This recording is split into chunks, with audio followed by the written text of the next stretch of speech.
Германия превыше всего. Именно такими строками начинается знаменитая «Песнь немцев», написанная еще в 1841 году, ставшая официальным гимном Веймарской республики. А первые ее строки – началом гимна Третьего рейха. Один из куплетов этой песни есть и в современном гимне Германии.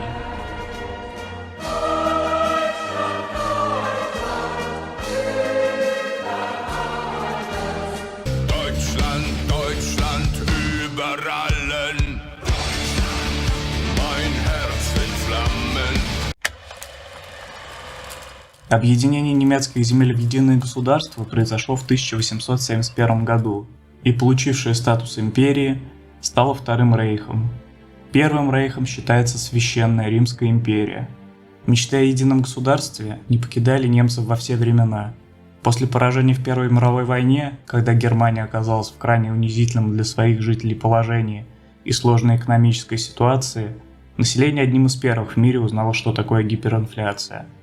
Амбиции нации, однако, никуда не исчезли. Германия жаждала реванша. Немцы не привыкли чувствовать себя униженными и слабыми. Реваншистские настроения, трудности в экономике и слабая вертикаль власти, обиды на европейских стран и поиск внутреннего врага – все эти факторы обеспечили популярность и поддержку у большей части населения лидера национал-социалистов, ветерана Первой мировой войны, человека с фантастической харизмой Адольфа Гитлера, который пришел к власти в 1933 году и начал претворять в жизнь политику континентального господства Германии и ее гегемонии на территории Европы. Из крутого финансового пике, в который свалилась экономика Германии после окончания Первой мировой войны, Германию смог вывести еще и талантливый рейхсминистр Ялмар Шахт, который принимал активное участие в развитии экономики Третьего рейха. Новые деньги, введенные Шахтом в 1923-24 годах, рентные марки и рейхсмарки, выпуск которых прекратил сумасшедшую инфляцию и лихорадящую Германию в начале 20-х годов, официально имели хождение аж до 1948 года. Современная историография разделяет Германию начала 20 века на Веймарскую республику и нацистскую Германию, начало существования которой датируется годом прихода Гитлера к власти. Официально политический режим в Германии в 1933 году не изменился. Адольф Гитлер стал главой правительства как лидер победившей на выборах партии. Все деньги Веймарской республики сохранили статус законного платежного средства. В первые годы существования нацистской Германии монеты для оборота чеканили такими же, как и до прихода национал-социалистов к власти. В Веймарской республике монеты чеканились из бронзы, никеля и серебра на 6 монетных дворах. Также чеканились юбилейные серебряные монеты номиналами 3 и 5 марок. В основном они были посвящены различным юбилейным датам, а также историческим событиям, таким как полет дирижабля «Граф Цепелин». После прихода НТСАП к власти материал монет остается неизменным, как и состав номиналов, за исключением и так малопопулярных 4 рейхспфеннингов и 3 рейхсмарок. Их больше не чеканят. Однако к оплате продолжали принимать монеты, чеканка которых была уже прекращена. Это были монеты Веймарской республики низших номиналов от 1 до 50 пфеннингов, серебряные монеты в 1 и 2 марки, они принимались до 1937 года, а также 5 марок. Также законным платежным средством до 1 марта 1942 года оставались 1 и 2 пфеннинга Германской империи, которые были идентичны по составу, диаметру и весу, аналогичным монетам Веймарской республики. Кроме того, золотые 10 и 20 марок, выпусков с 1871 по 1915 годы, хоть и не использовались в обороте, официально были демонетизированы лишь в 1938 году. С 1936 года монеты стали чеканиться с новой нацистской символикой. Так герб Веймарской республики был заменен на свастику, древний графический символ, издавна имевший хождение у многих народов мира и выбранный национал-социалистами в качестве основного символа своего движения. На дубовом венке располагался орел с повернутой вправо головой. С появлением нового герба в 1936 году начался процесс замены монет типа Веймарской республики на новые, содержащие на реверсе имперского орла со свастикой. Процесс проходил постепенно. В 1936 году появились новые 1, 2, 5 и 10 пфеннингов, а в 1938 – 50. Исключением стала монета номиналом в 1 марку, которая осталась неизменной вплоть до окончания ее выпуска в 1939 году. Также с 1936 года меняется дизайн 2 и 5 марок. Теперь на них изображается рейхспрезидент Германии с 1925 по 1934 год Пауль фон Гинденбург. Особый интерес представляет монета 1935 года номиналом 50 пфенингов из алюминия, отчеканенный тиражом более 140 миллионов экземпляров. К ожидаемой войне готовились все отрасли народного хозяйства нацистской Германии. Процесс коснулся и монетных дворов. Учитывая нехватку месторождений никеля, а также его необходимость для военных нужд, монетным дворам было поручено подготовить соответствующие технологии для быстрой и массовой замены никелевых монет на аналоги из других металлов. А после начала войны никелевые монеты и вовсе были демонетизированы и переплавлены. Этим объясняется факт относительной редкости никелевых 50 пфенингов 1938-1939 годов.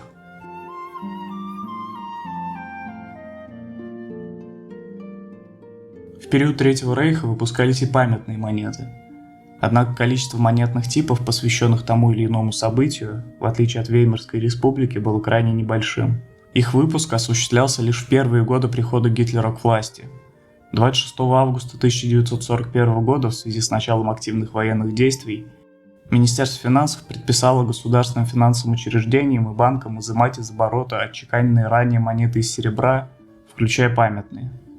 Первыми памятными монетами стали 2 и 5 марок, посвященные 450-летию рождения Мартина Лютера.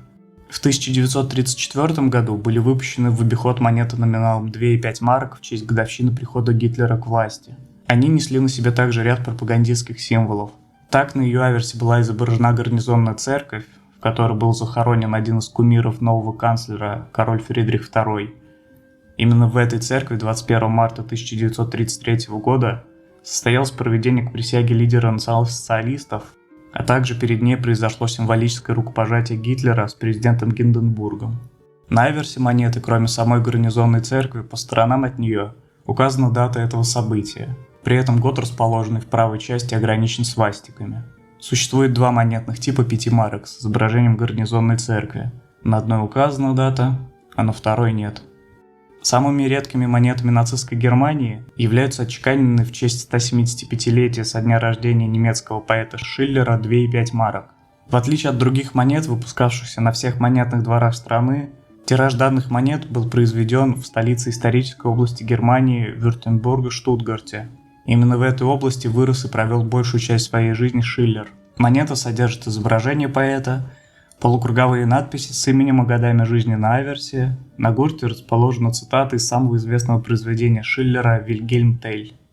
После смерти президента Пауля фон Гинденбурга в память о генерал-фельдмаршале в оборот поступили серебряные монеты достоинством 2 и 5 марок. По своей сути они представляли собой памятные монеты, однако в связи с отсутствием новых подобных монет их продолжили чеканить вплоть до начала Второй мировой войны. И по факту они превратились в монеты регулярного чекана. А в 1940 году были созданы пробные монеты с изображением Адольфа Гитлера. Однако их выпуск был отложен до победы в войне, и в оборот они так и не поступили.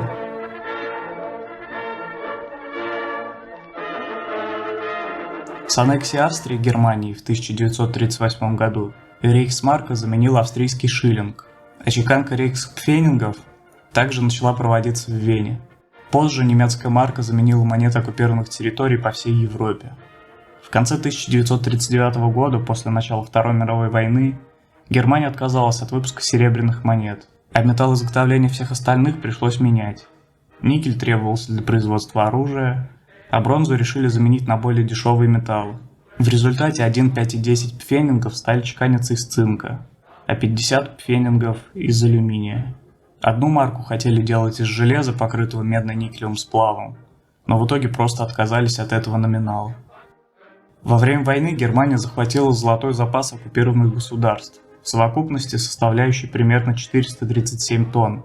Отчет, подготовленный Управлением специальных расследований Министерства юстиции США, оценил эти конфискованные золотые и серебряные слитки, монеты, столовое серебро и золото, кольца, часы, стоматологическое золото и так далее в $40,5 миллионов. На оккупированных территориях немцев интересовали только монеты из драгоценных металлов.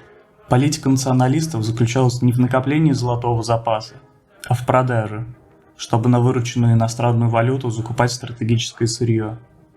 8 сентября 1944 года на территориях Германии, освобожденных от нацистов, начали обращаться марки союзного военного командования. Военная администрация каждой из зон оккупации выпускала эти марки по собственному усмотрению. Договоренности о размере эмиссии не было. Обмена денег не производилось, то есть рейхсмарки и рентные марки также продолжали обращаться.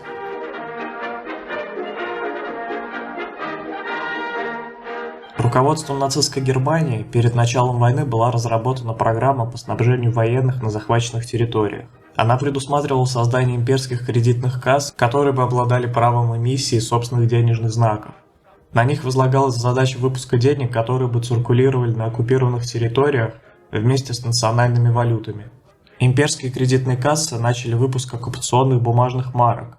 Они были обязательны к приему в завоеванных странах, но при этом не являлись законными платежными средствами в самой Германии. Кредитные кассы были открыты в Польше, Бельгии, Нидерландах, Югославии, Люксембурге, Франции и других оккупированных странах. В конце 1942 года в странах Европы насчитывалось 52 кассы, из них больше всего во Франции – 11. Постепенно по мере создания местных эмиссионных систем выпуск военных марок прекращался, а немецкие военные власти переходили к финансированию своих расходов за счет местной валюты, получаемые ими в основном под видом возмещения оккупационных расходов. Кроме банкнот были отчеканены относительно небольшие тиражи цинковых монет номиналом 5 и 10 пфенингов. При чеканке этих действительных только для оккупированных земель денежных знаков был использован подход для колониальных платежных средств. Так в центре располагалось отверстие, что не давало возможность спутать монету для рейха и монету для оккупированных территорий. На аверсе располагалась свастика, а также вплотную к канту надпись готическим шрифтом «Имперские кредитные кассы». В нижней части лицевой стороны указывается год выпуска монеты. Еще ниже чеканилась литера, обозначающая тот или иной монетный двор. На реверсе изображены 6 дубовых листьев с желудями, голова гербового орла нацистской Германии и номинал монеты. Кроме оккупационной рейхсмарки, в марионеточных государственных образованиях, таких как протекторат Богемии и Моравии и генерал-губернаторстве, были введены собственные денежные единицы – крона Богемии и Моравии и злоты эмиссионной банка Польши. Их производственные гроши и геллеры выпускались в виде монет, а также в 1941 году была отчеканена монета достоинством в 1 крону.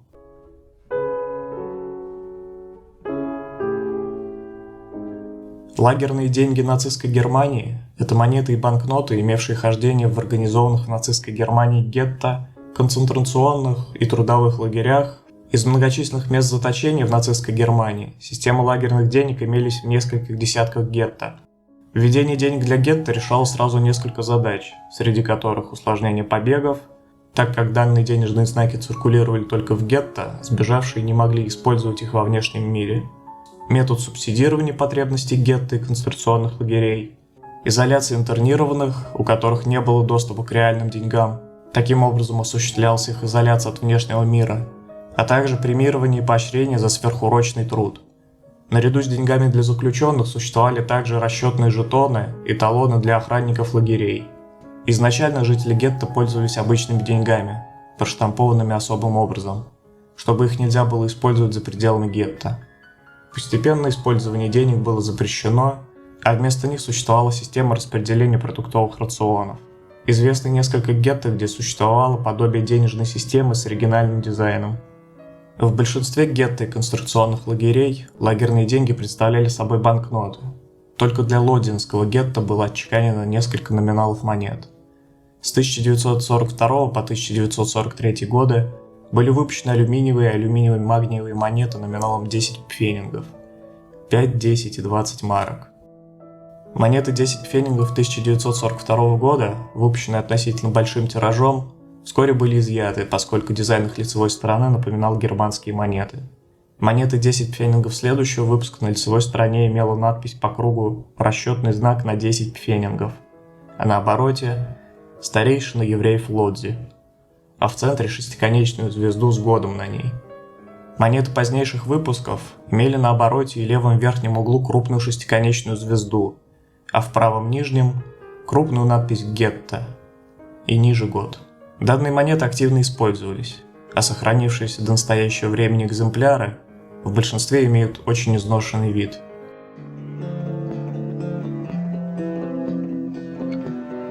После поражения нацистской Германии во Второй мировой войне на ее территории возникло несколько государств и государственных образований.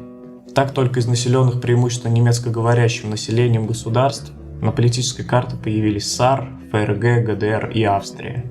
На каждой из территорий рейхсмарка некогда была основным законным платежным средством.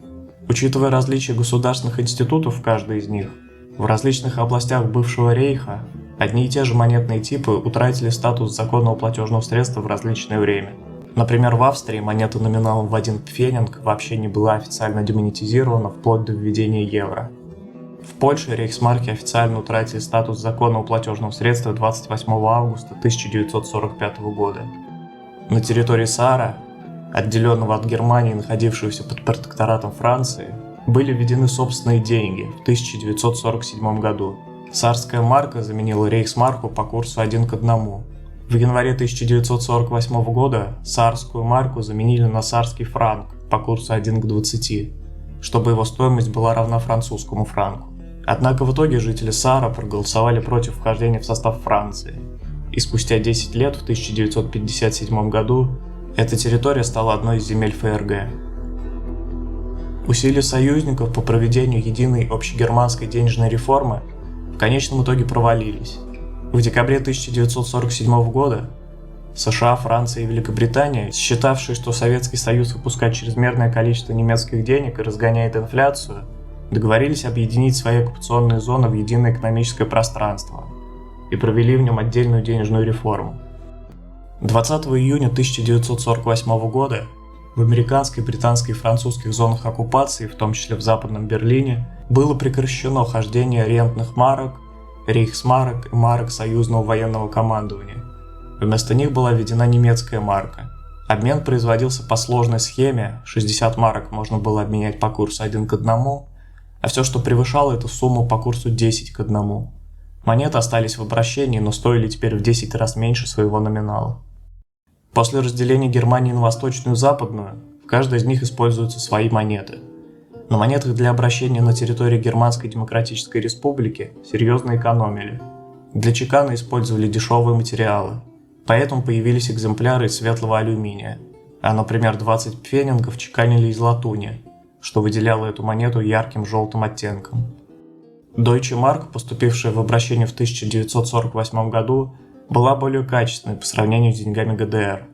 Для чеканки использовался никель, серебро использовали только для изготовления 5 марок. Как правило, люди не спешили отдавать 5 марок в банки и магазины, а использовали их как способ сбережения. В результате власти были вынуждены отказаться от чекана пятимарочника в драгоценном сплаве. До 2001 года на территории ФРГ продолжали ходить марки и пфенинги, но постепенно денежные единицы выводили из оборота, так как страна собиралась вступать в Евросоюз. После войны сама же Германия отчеканила ряд монет в память об освобождении от фашизма. Так, в 1985 году вышла монета, посвященная 40-летию освобождения от фашизма, с изображением советского воина-освободителя. Данная монета очень похожа на первую советскую юбилейную монету, посвященную 20-летию Победы. Также в ГДР в 1972 году вышла монета номиналом 10 марок, на которой был изображен мемориал Бухенвальд. Уже после объединения Германии в 1994 году вышла монета в память о 50-летии с момента покушения на Адольфа Гитлера, а спустя год, в 1995, вышла монета, посвященная 50-летию жизни в мире и согласии.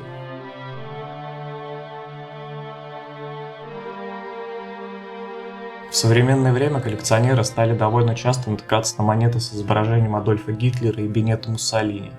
Монеты появились на волне того, что доподлинно известно о существовании пробных образцов монет с лидером Третьего Рейха, но мало кто знает, как они могли бы выглядеть, и все ли образцы были представлены широкой общественности и попали в мировые каталоги. Но как бы то ни было, можно совершенно точно утверждать, что в повседневном денежном обращении монеты или же банкнот с портретом вождя Третьего Рейха не было. По всей видимости, появление множества подобного рода жетонов является частной инициативой и не более чем попыткой получить прибыль на популярной тематике. Но что характерно, некоторые из появившихся монет полностью или частично соответствуют официально отчеканенной пробной версии монеты времен Второй мировой войны с Адольфом Гитлером. Данный экземпляр, который вы можете видеть, встречается практически во всех каталогах монет. В конце видео я отмечу, что немецкая символика, использованная в видео, используется исключительно в образовательных целях, без признаков ее пропаганды или оправдания, а автор полностью осуждает политику Германии того периода, военные действия и политические личности.